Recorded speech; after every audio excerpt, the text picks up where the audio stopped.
حضرت علی علیہ السلام نے وصیت نامہ لکھوایا تھا، بہت خوبصورت الفاظ ہیں، میں تھوڑے سے سنا کر اس میں ایک جملے کا ترجمہ کروں گا کہ احی قلبک بالموعظہ ونورہ بالحکمہ وقوہ بالزہد وظللہ بالفناء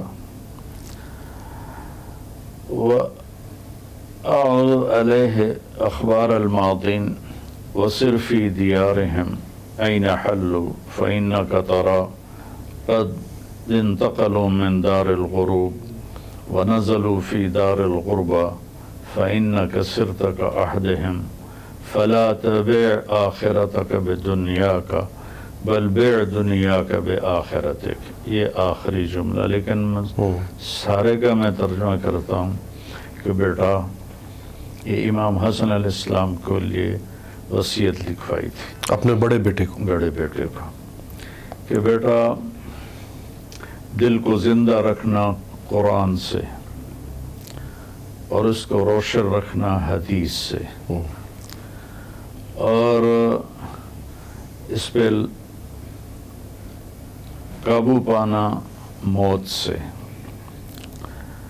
اور قررہ بالفنا، اسے ہر وقت احساس دلانا کہ تو نے مٹ جانا ہے، اور تو پرانے کھنڈروں میں جایا کر جو کبھی آباد تھے، جو کبھی محلات تھے اور ہٹو بچوں کے شور تھے، تو ان میں غور کرنا کہ تمہیں سوائے شکستہ محرابوں ٹوٹی دیواروں کے سوا کچھ نظر نہیں آئے گا.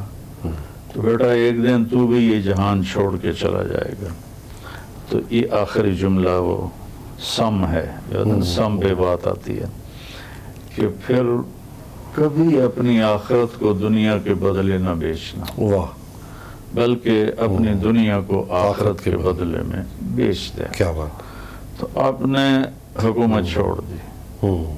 جب آپ، میں کیا بتاؤں اہل بیت کے منافق، میں تو اللہ کی قسم عباس، میں اپنی نجات کا سبب ہی اہل بیت کی تعریف سمجھتا ہوں. ہم سب کی جی، ہم سب کی. مجھے ایک شیعہ بھائی نے فون کیا، پرانی بات ہے، کہ حضرت آپ 10 دن ہماری آ جائیں، بہت بڑا امام بارگاہ تھے، تو ہم آپ کو خوش کر دیں گے.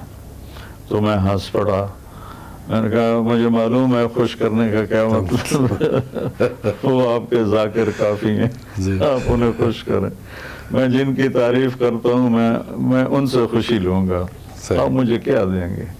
اللہ نے مجھے پہلے ہی بہت کچھ دیے ہوئے، تو میں ان کا مراسی بن کے مرنا چاہتا ہوں. کیا بات. کہ ہمارے مراسی آتے ہیں نا، اور کبھی میں کہوں کہ جاؤ بھاج جاؤ، تو کہتے ہیں مڑ راجا کول جاویے تانوں چھڑ کے، تسی ساڈے سردار ہو، تانوں چھڑ کے قریشیاں کول جاویے، راجا یہ ہماری قوم ہے وہاں، سن پالا کول جاویے.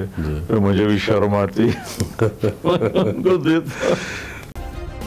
سبسکرائب کریں اور بیل دبائیں تاکہ کوئی خبر رہ نہ جائے.